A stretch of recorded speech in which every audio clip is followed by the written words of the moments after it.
Well, welcome to the Project Plum podcast. Thanks. Did you want to do a little introduction of yourself? Yeah, so my name's Kara.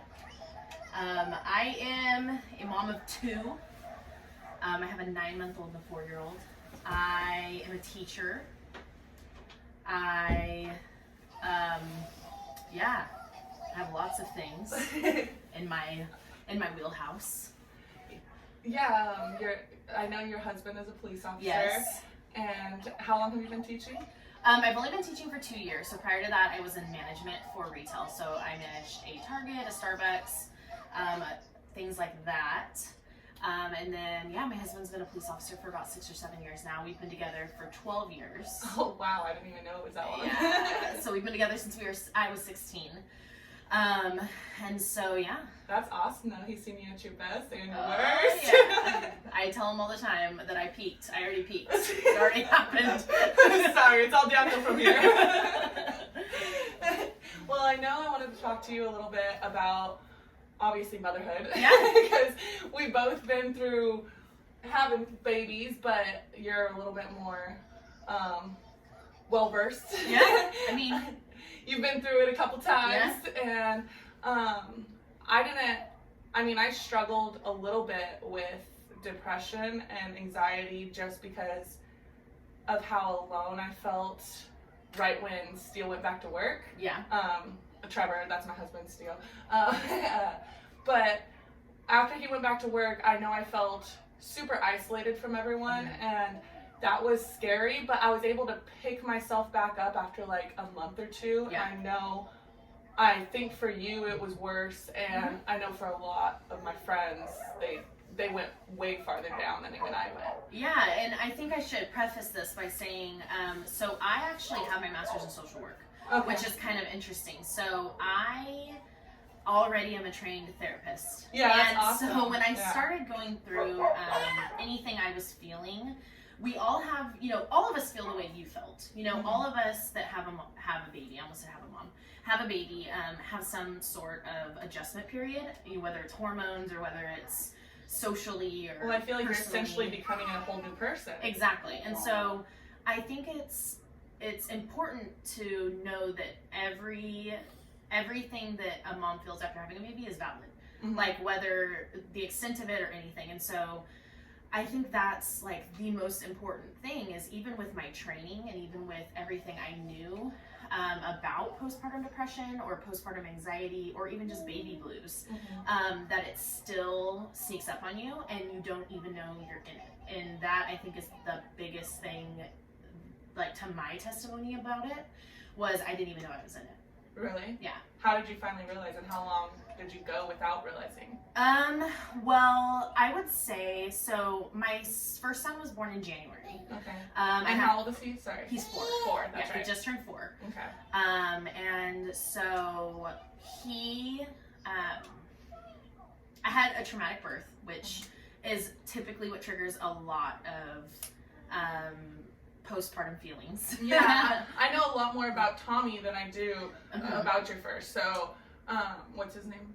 Carter, that's yeah. Right. Okay, so I know a lot more about Tommy than Carter. So I didn't know about your birth involving Carter, but I kind of speculated that it was rougher. Yeah, so, brief, birth story. Yeah. So, my first son, I had a super smooth pregnancy. I worked, normal amount, did all of the things, and was due to have him, and I think I was 39 weeks, normal, completely normal up to this point.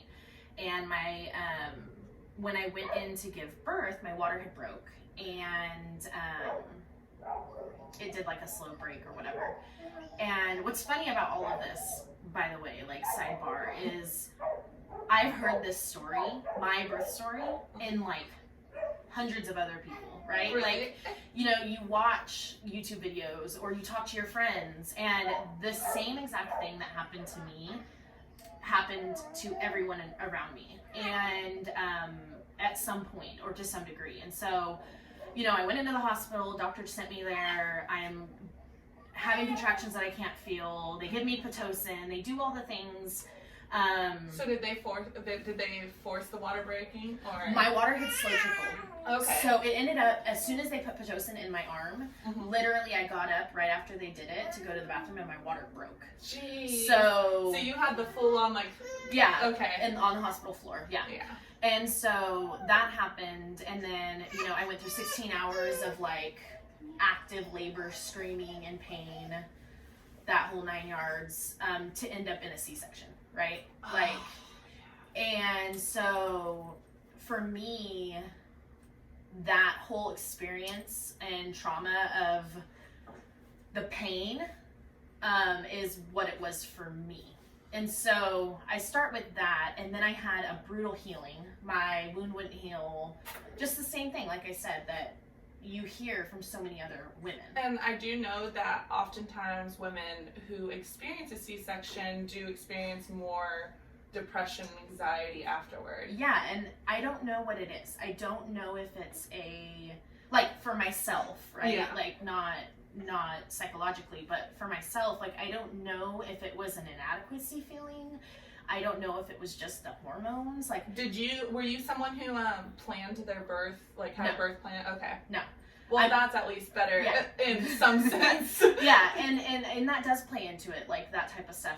No, for me, I am the type of person though. So I was an athlete, a student athlete. I played college sports, and for me, I am somebody who, if I don't know what to expect, especially when it comes to pain, I do kind of freak out. Like, and I have an anxiety towards pain is, and in situations I don't know what to expect, right? And so for me, I'm kind of the same way in the sense, like, I wanted to plan everything in regards to my birth, but then I realized how that wasn't possible when I was talking to so many women. So many women were like, don't do this to yourself. Yeah. You're going to literally drive yourself into depression if you try to plan this. And what's funny, and like we'll probably talk about in a second, is it was opposite with Tommy, with my second birth. But, you know, after I had Carter, it took me about 9 weeks to be able to walk comfortably. Oh my God. So I would try to go to like Target, and I couldn't even make it, like, because of my incision and just the pain of healing and all that stuff. And so I went back to work and at this point I'm so happy. I'm a new mom, right? Like all of the things, like to me, like I was doing everything right. Did your husband get time off work to help you? He took about like 2 to 3 weeks off. I was off, you know, my work was incredibly supportive. You know, I had a great support system. But that's crazy in itself that he was only off 2 to 3 weeks, and you couldn't even get up for 9 weeks. Yeah. So no, it was rough. You're 6 weeks by yourself. Yeah, I spent a lot of time in bed. Yeah, I bet. A lot of time not showering because I couldn't shower alone. And I also don't like blood, so I couldn't even tend to my own wound because my husband had to. Thank gosh, he's a first responder, right? But I ended up going back to work May 1st. So I gave birth January 11th, and then went back to work May 1st. So I mean, I spent a good, what is that, like 4 months at home? Yeah. And as soon as I started going back to work, I started not feeling well, like physically not feeling well. And I started passing out at work. Oh my gosh. Like I'd be at Target and I'd be like walking and I would, like a fainting goat, like fall over. Oh my God. Yeah, it was crazy. And so I wouldn't even go out of my house. And so I was like, what is going on? And I got to where I started like noticing it was happening. So you know that feeling of like when you stand up too fast? That's what I was having, but I was walking. Like I wasn't just standing up. And so I ended up going to my OBGYN and telling her that, you know, my symptoms, that I was passing out. And she goes, oh, well, I need to do your annual. Like, I need to check you before I can really do anything else. And I'm like, okay, cool. And so when she goes to do my annual, she like picks the curtain up, right? And goes, what is this? And I'm like, girl, what do you mean? What is this? Causing you a heart attack? Girl, I'm like 4 months postpartum. Like, I don't go down there. Like, oh my gosh. I don't know. And she said that there was a large black, like mole-like growth. Oh my like on gosh. the outside of my vajayjay. Look, thank God you didn't look because you would have scared yourself. Yeah, and so I was like, I don't know, and she goes, well, I need to biopsy this, like I need to cut this off, and I'm like, okay, yeah, do you, girl. So that was the turning point, and like. So that was what was my causing? postpartum. No, it Okay. ended up being. So I ended up getting diagnosed with a heart disease that women acquire during pregnancy often. So it's called POTS syndrome. It's some fancy name, and the T stands for tachycardia. So it's a tachycardia syndrome. A lot of women who have emergency C-sections actually acquire this symptom. And what it is my adrenaline. So when my brain releases adrenaline. So when I'm stressed, excited, scared, nervous, any of those feelings. Most emotions that new moms feel all the time. And my brain releases adrenaline. My heart and my blood pressure don't know what to do with it. It's the cortisol levels. My adrenal gland doesn't know what to do. Spike. No, it drops. Oh. So instead of my blood pressure going up when I get excited, my blood pressure plummets and I pass out. Oh my God. Because what happens, basically, they say, is when you're under that extreme pain and distress during like an emotional or emergency C-section or even a traumatic labor, and the pain is so unreal that your body never goes back. So your body's emergency response system is now like faulty. Yeah. Completely So shuts down. that took like 9 months to figure out. So that wasn't like, oh, just overnight. I had to go to the cardiologist. I had to go through all this testing. I had to do all this stuff. So I have that How stress. do you repair it? Like, how do you train your body? I have it forever. So it's treated with either medication or lifestyle changes. Yeah. So I have that bucket, right? So postpartum, healing from a C-section, going back to work, heart disease. Then we have growth on my vajayjay.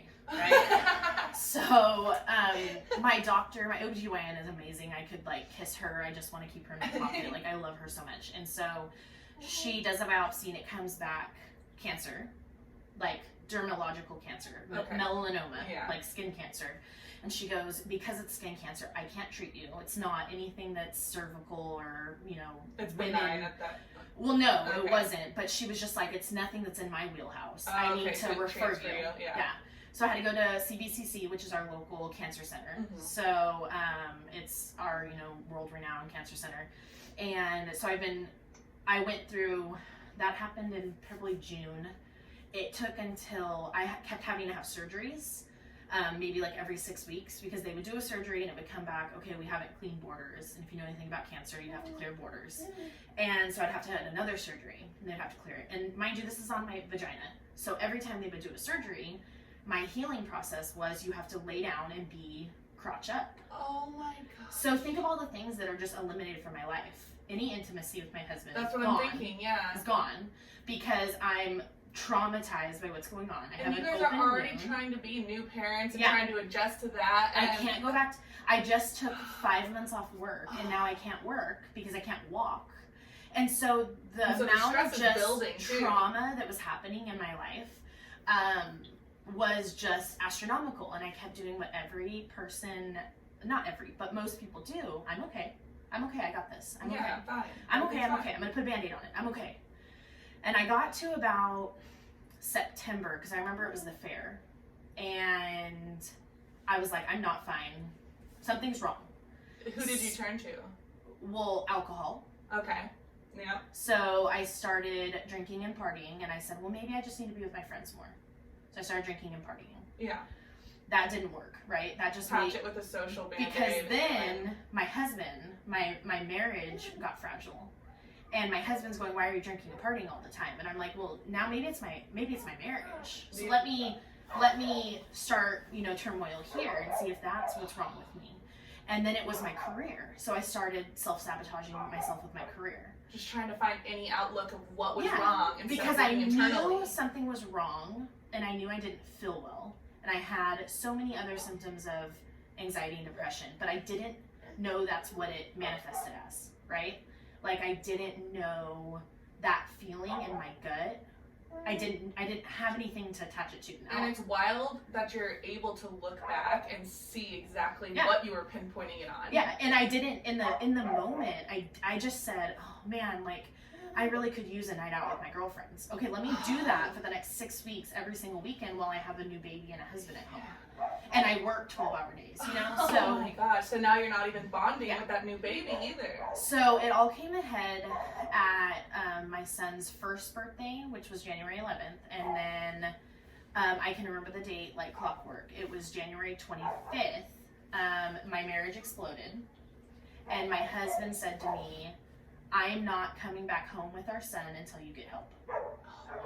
And I didn't know what to do. And mind you, not licensed, but therapist. Like, I'm a therapist, and I didn't know what to do. Like, I have every tool in my tool belt, and I didn't know what to do. Well, I bet you were putting a wall up for it even yourself. Yeah. Yeah. Well, and it's just that, like, survival mode. Like, you get almost animalistic, and you're just like, what, how do I survive, right? Like, your working brain, your intelligence is turned off right now, and mine was.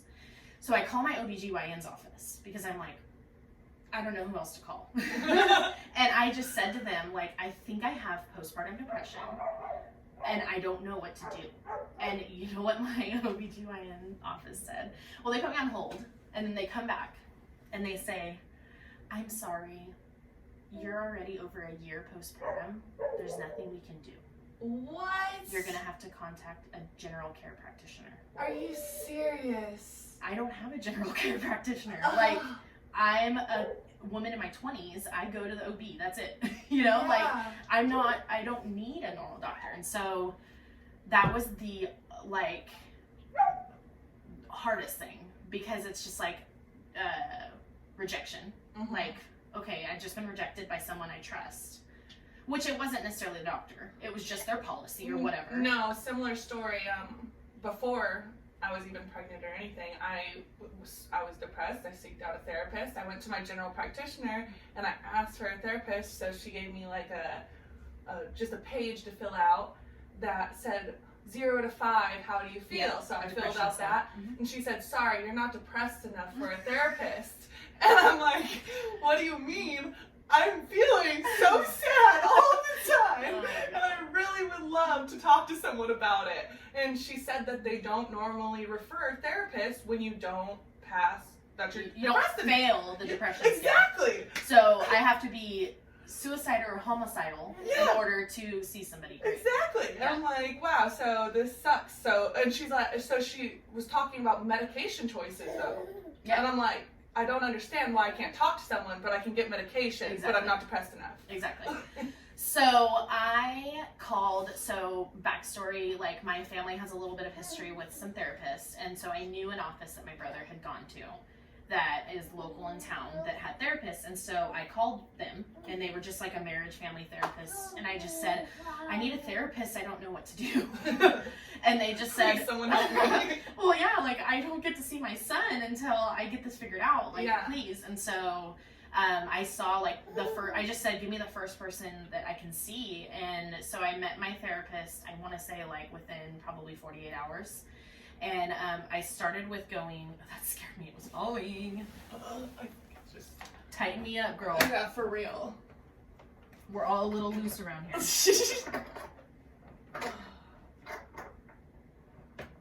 think that'll stay. Perfect, we love that. And so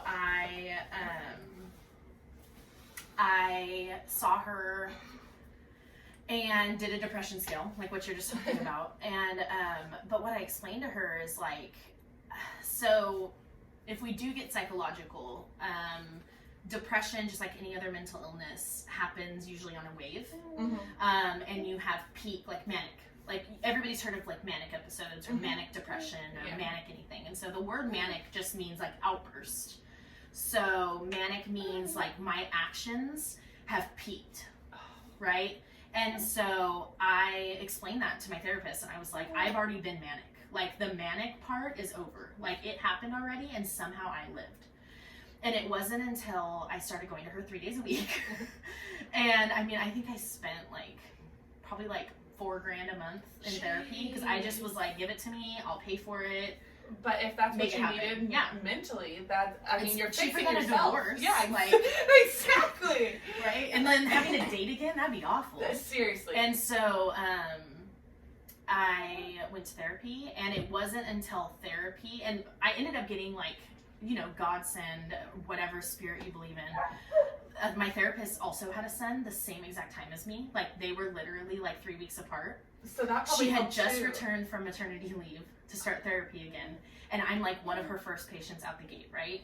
And so what was really cool about it, and then she would tell me all the time, like, you're a really easy client, or whatever you want to call me, because like I already knew therapy and the concepts of it. I just needed someone to talk to. Like, I just needed someone to tell me, like, you're not crazy, this is normal. Exactly, and someone who's not in your life. Exactly. Someone who isn't so attached to the situation. And someone who's not judging me, and someone who's not gonna, because, you know, you can trust another therapist to not, because in therapy, we're trained, and because we understand the brain and the emotions and the relationships and all the things so well, we don't judge people, because we understand that what drove decisions them that to are, this yeah, decision. and we understand that decisions you are making are due to something. Yeah. So it's kind of like a doctor. If you go to the doctor with a cold, the doctor's gonna not blame you for getting the cold. Yeah. They're gonna help you fix the cold, and then be happy to see you when you're all healthy. And that's how a therapist is. And so I needed that. And a therapist can also make you work backwards, just like what you're doing, to exactly. like let you see what the problem is. Yeah. And it wasn't until therapy that I identified all of the things I've already said, like where it started, where it peaked, and all of the things that kind of happened in between. It wasn't until therapy. It wasn't until I was able to kind of revisit all of that and figure out like my thoughts and how I was feeling. And I can remember reflecting with her during one of my first couple weeks of sessions. And, you know, we got kind of in the like sad part of like, okay, let's revisit like when you were at your worst. Let's figure out when you were at your worst. And so for me, and when I explain it to people now, because of course, once you have your second baby, everybody that knows you had postpartum wants to talk about it again. And so And can I just say that that's probably the reason why you kept your second pregnancy a secret? Right? One of the only women I've ever known to keep her pregnancy an entire secret. Yeah. Like, I remember when the green, like, little bar went around your name for the, like, close friends story on Instagram, I was like, click it, and it's your pregnant belly, and I'm like, wait, what? Like, you're like 8 months pregnant. I'm like, wait a second. But I tell people all the time, like, I was not the postpartum depression where I ever wanted, that I can recall, that I thought of hurting my baby. And I do know, I have close friends who have had depression to that level. And I've also had friends that wanted to no longer live, right? And it hits everyone at that peak. It really hits everyone different. And my peak was, I can remember one day, and I was still happy, this explosion in my life hadn't happened yet.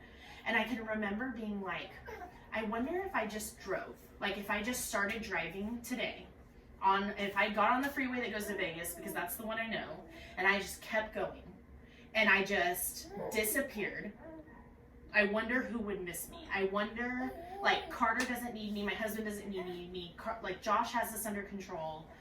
I wonder. And that's such a horrible thought because of how much they do need you. Exactly.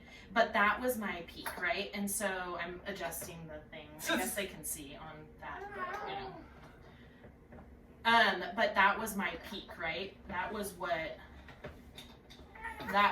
oh, here we go. Now we're in business. You see, I couldn't reach it that way. You got it. Now we're in business. Okay.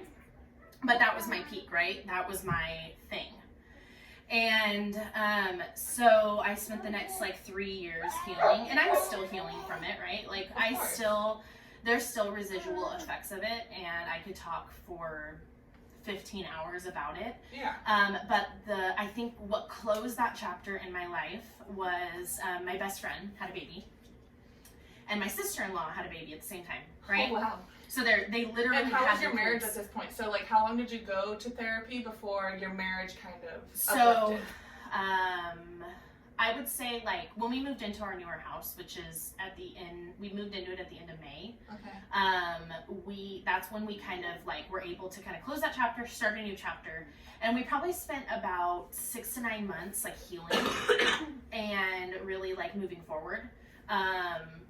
and that it just took a lot of work, right? And I still, like I said, I still work, and a lot of it was me, and a lot of it was stuff that was happening even before we had kids in our relationship. Yeah, communication. Yeah, always. like all the things that, you know, we all have issues with. I mean, we've been together since we were 16, so, or I was 16, and so there was just a lot of like hurt that needed to heal, right? So this isn't a marriage podcast, though. Yeah. This is a baby mama True. podcast.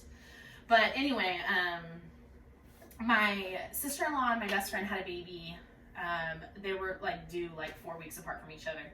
And at this point, and I was very vocal with my family and those close to me about my postpartum at the time. I don't think I had like posted about it for the world, but I communicated it to them. And were they like there for you? Did they come? Like, did they talk to you about what was going on and reach out? I hurt a lot of people during my manicness. Yeah. We'll call it, or during my peak. And so that was part of like my healing too, was healing my relationships with those around me that weren't just my husband. And so at this point, both their kids are turning 2. So this was 2 years ago now, right?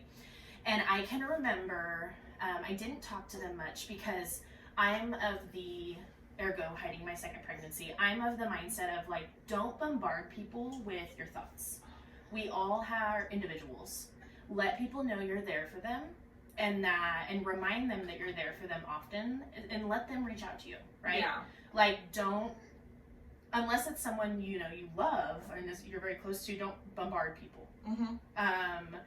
And so I didn't bombard them. I just let them know I'm there for them. And one day I got a phone call from,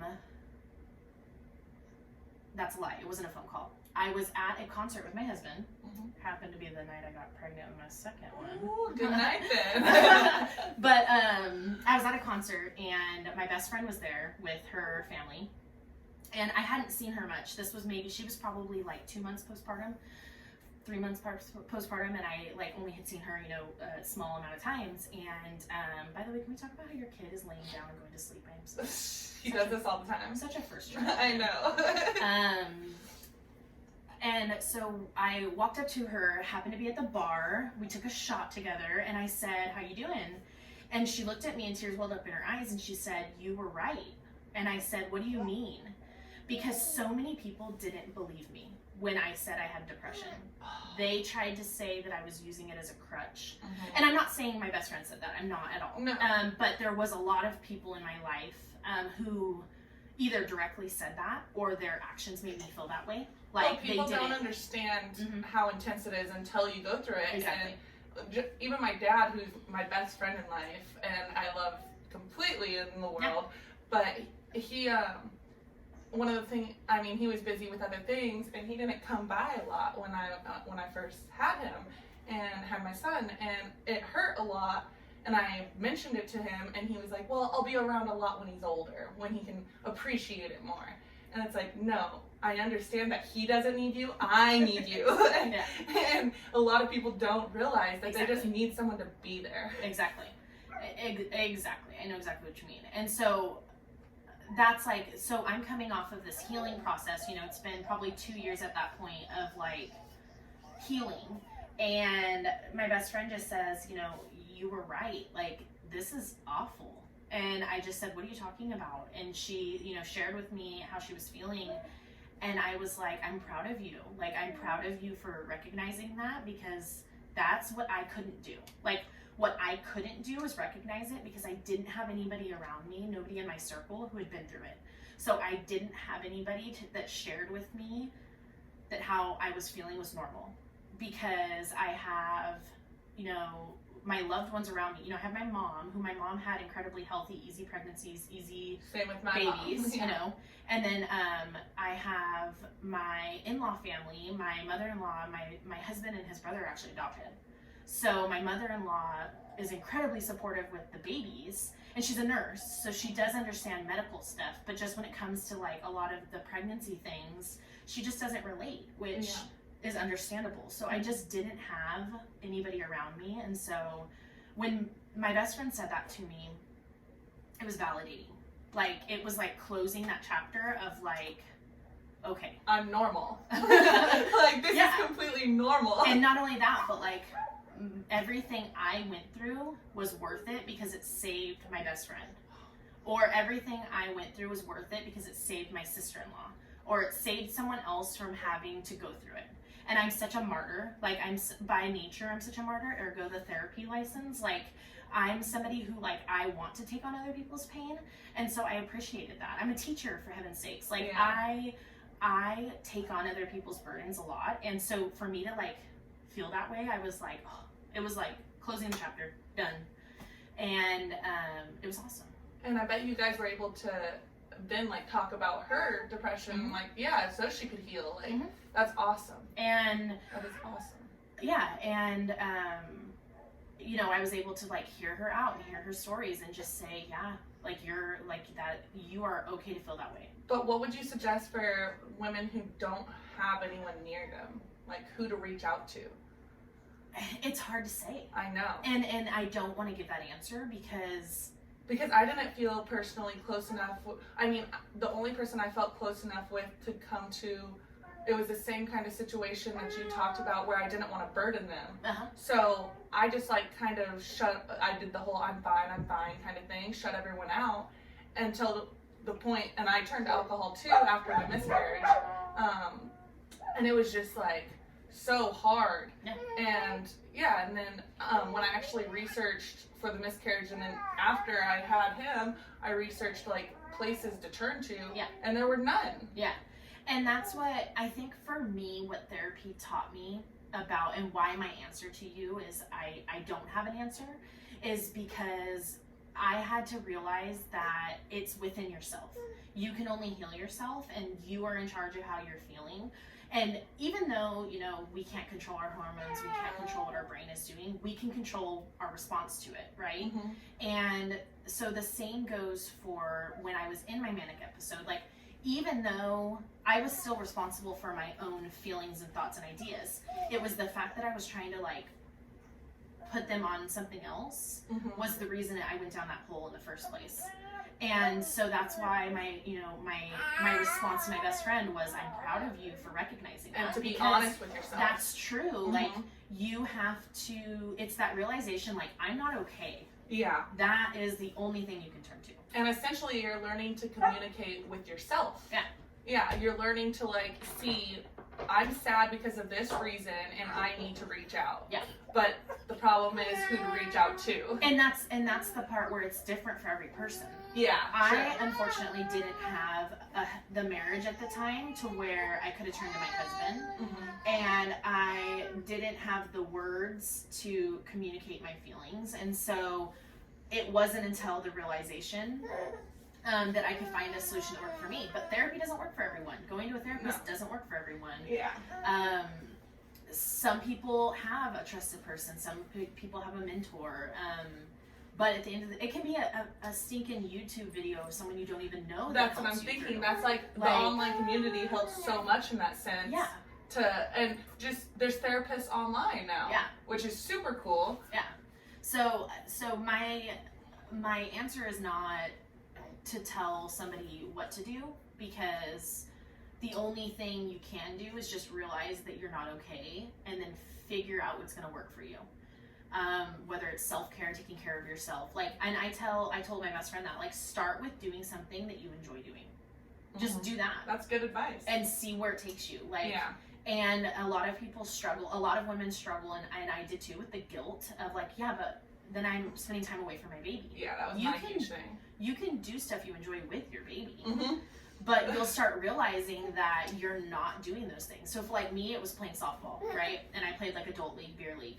And I can take my infant with me to the softball field. Like, why did I stop playing in the first place? Like, that was a realization I had. Just like I loved rollerblading, and I was, like, sitting there just like, I can't rollerblade after birth, but I can go on a walk and just push a stroller and rollerblade. And it's actually super fun, and he like laughs about it and such. Like, super cool. But and then, like, so second time around with Tommy, it was like 180 degrees, because I now have the tools, right, to realize, like, I'm not okay. I need to communicate I'm not okay to my husband. I need to communicate I'm not okay to my mom. So did you feel like you were going into the hole again? No. Okay. But I think I just had normal, like, baby blues, like what we were just talking about. Like, everybody experiences it. It's just, what do you do to fix it? And then some of us are not wired to be able to get over it quickly. And so and mind you, pandemic baby, like, I gave birth in May when it was still, like, we were all gonna die. The plague was still gonna take us all. Yeah, can we talk about that a little bit? So, did you give birth when you gave birth when there was no one else allowed in the hospital but your husband, right? Yes. Which I actually preferred. Yeah. Right, it made decisions a little bit easier. Exactly. I wanted my mom there, though. Okay. Like, I wanted my mom there. My mom and I are incredibly close, and that's through therapy I've realized that, like, my mom is my person, and so it was really hard to not have my mom there. My husband is a great first responder to everyone but me when it comes to being there for me, but therapy taught me, like, to communicate that to him. So I can remember which what is it called? Spoiler alert. I couldn't think of that term. I couldn't think of that term. I had a VBAC, so I gave birth naturally the second time. And I can remember I'm pushing and I look at my husband and he's watching the TV. And old Kara during my first pregnancy and labor and delivery would have just let that fester inside of me and I would have been hurt. Like, hurt. I would have taken it personally. I would have, like, just taken that so personally. And sat with it and communicating. And never said anything to him. And that was because we had a lot of unhealed things about me being bossy. But instead I just turned to him and I was like, I need you right now. Like, I need your eyes looking at me. Like, I can't, like, I need you. And so I think that was, like, a good, like, little page turn in the second delivery. But yeah, that's awesome. But if you would have had your mom there, do you feel like you would have been more supported during birth? With my mom, absolutely. Yeah. And she was incredible during my first labor. Really? And she was what I needed. But I was able to tell my husband what I needed from him, and he obviously was like, want it. He just by nature isn't that, like, coddly. Like, he's not what He probably I needed. shuts it off when he goes around you because he's been around you for so long. Well, yeah, and I just think that, you know, my husband's a very, like, okay, this is happening. Like, he's a very, like, black and white, cut dry person, and I was like, I need you to rub my arm and tell me I'm pretty. There's mascara running down my face, and I feel like I'm about to poop on the hospital floor. Yeah. I kept telling my nurse during delivery, I just kept saying, why does this feel like I'm an animal? Because it really is the most animalistic feeling. God. And, like, as the hemorrhoids are popping out of your butt, like, it just, like, it changes you as a person. I just remember, like, sitting there because my contractions with my first never got that bad. Like, they were pretty bad and painful, and I've now, like, learned why. But it never got to that, like, that urge they talk about where you need to push. And so with Tommy, I was like, holy shit, I feel like a dog or, like, an animal, like, the noises I'm making, I was could never singing the replicate. Star Spangled Banner, and I was, like, screaming it, and then, like, because it was the only song I could think of in the moment, and for some reason. Wow, that really sums it up. And, at one point, I just scream at everyone in the room, I'm like, I'm so sorry, but I'm gonna shit on you! And the nurse was like, it's okay, dear. I'm like, no, it's not! No, that is totally labor and delivery in a nutshell. And it's just so funny because, and again, like, I don't give advice, I don't talk to people about it, like, I don't, because everybody is so different, and I don't ever want to, like, put thoughts in someone's brain. I really try not to unless they ask for it, but you don't know what the experience is until you go through it. Yeah. And now that I've done both, like, yeah. So I get the question all the time. Like, I have friends that exclusively had C-sections for their pregnancies, and then I have friends that exclusively gave birth naturally, and so they'll be like, which one's better? And I'm like, God, they both fucking suck. I don't know. I can't tell you the answer to that. Yeah, for sure. Birth is just hard in general. It's just all of it. Yeah. Just what? Sorry. And when it's growing some another reason we human do it is again. exactly Every time. Well, Well, I've heard that our brains are literally trained to just forget what birth was like. Yeah, absolutely. Which is crazy. Yeah, like I was thinking yesterday, I think I want another baby, but now it's like, I don't think I do, because I just go back and forth all the time. For me, it's just changing diapers, man. Changing diapers. I know. Yes. Especially when they get like eating solid foods, you're just like, oh god. Is Tommy eating solid foods now? Oh yeah. Oh really? I do baby led weaning. Nice. We've had some issues with Tommy, like gastrological or whatever that word is. Yeah. I'm not a medical professional, but we've had some issues with him. So I stopped breastfeeding. I'm like 2 weeks clean of breastfeeding. 2 weeks clean. He's 9 months old today. But that's a long time. Yeah, no, I made it. Yeah, I did it. I pretty much That's exclusively awesome. breastfed. It was great. And so Yeah. the last since we started going to the children's hospital and stuff, we started supplementing because the doctor wanted us to. But I can't get over how him and Tommy look the same. Really? Yeah, like we need to get them together. Yeah, they have the same color hair. Like they're the same. They're very similar. They have the light eyes. Little white babies. Yeah, see through. They're so transparent. Except for Tommy has pretty dark eyebrows and. He has no. Baby still doesn't have any eyebrows. I know, and it's crazy because when I was a kid, like I had hair like down to my butt, and still obviously has freaking hair everywhere. Yeah. And so when he came out, he's just been bald ever since. And it's like, okay, I don't know whose baby you are, but yeah. That's funny. She's staring at me. I exude the mommy vibe. I know, yeah, you do. Babies always know when there's another mom over there. Yesterday, they can smell us coming. I walked into my uncle's house, and I was just picking something up, and it's his birthday this week. And I walk in, and I'm carrying Remy, and Remy looks at him and just immediately starts crying and like sticking out his lip. I'm like, I'm so sorry. That's funny. Yeah. But, I mean, I think we've covered a lot of things. Yeah, a lot of ground. Yeah, seriously. But I mean, to sum it up, like, it's just so important to be in tune with yourself. Yeah. And however you do that, and if you're not in tune with yourself, figure out why. Like, don't think externally. And that's what my brain did. Like, I tried, like I said, alcohol, marriage, job, all that kind of stuff. Like, well, I guess why I was like talking about the marriage too is so many people I personally know, their marriage has crumbled right after birth. And even for like my marriage, it was we weren't married at the time, but it was really hard on our relationship. And I mean, I was able to communicate, and I'm lucky that one day I just broke and I flipped out, and I was just like, I need more help. Yeah. And as soon as I did, he was on top of it. Like, he actually did help out a lot, which I'm grateful for, because, and it was like a whole night of like, you need to do this more, you need to do this, you know, but after that was said, he really did reach out to try to help me more. And I don't know what would have happened if he didn't. Yeah. And it's just so crucial to like, not, I think about that too, what you said, by the way. Like, I think often about either my parents' friends or my friends or my friends' parents who got divorced, like within the first year, broke up within the first year of their life. And I think about myself and how like I was almost that statistic. And it was because of my selfishness to think that I had the right to tell my husband how to be.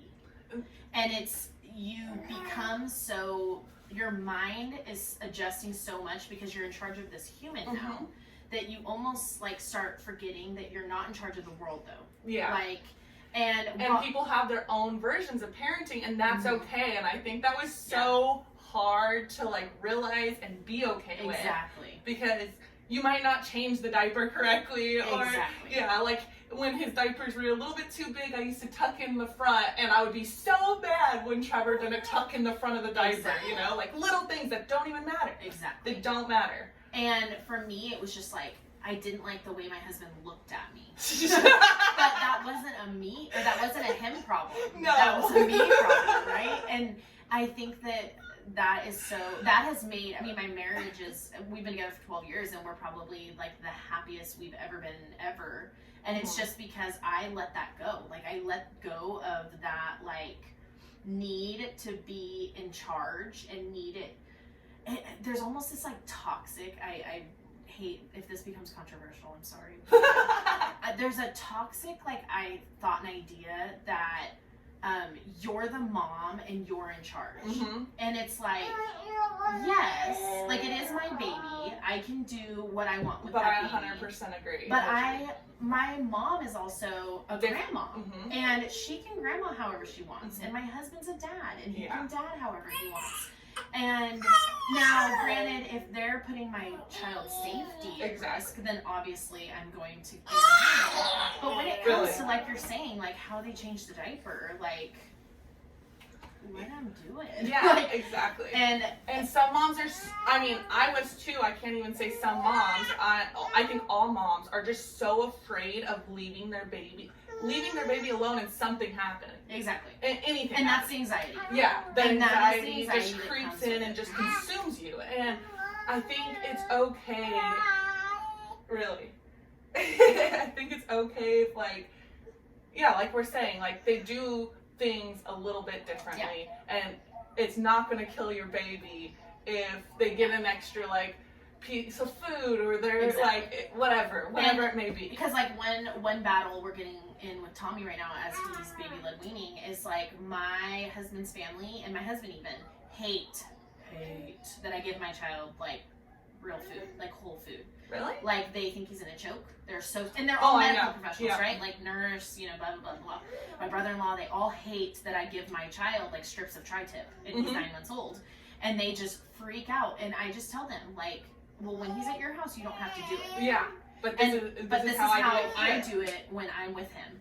And I tell my babysitter the same thing. Like, you feed him. Like, I will give you the food, and you give whatever him you're comfortable with. Yeah. And I feel like the babies do better off that way, too, because babies sense when you feel uncomfortable. So when you're feeling comfortable and you're feeling like you're doing it right, whether you're the grandmother or the dad or the mom, if you feel comfortable in what you're doing, then the baby's going to feel comfortable in what you're doing. And so I think it's like better off that way instead of like, oh my gosh, I need to do it exactly the way Clarissa does it or Kara does it, like, and freak out. And I think it's just better for everyone. Exactly. And so I just am not like one of those creatures of like toxic mom control. Yeah. Like, I don't know. And it just, when I hear people say like, I can't believe that they put this outfit together, right? And they just let that get in the way of their marriage. I'm like, the amount of times I've gotten yelled at by family members because I never put socks on him. Oh my god! He kicks them off anyway.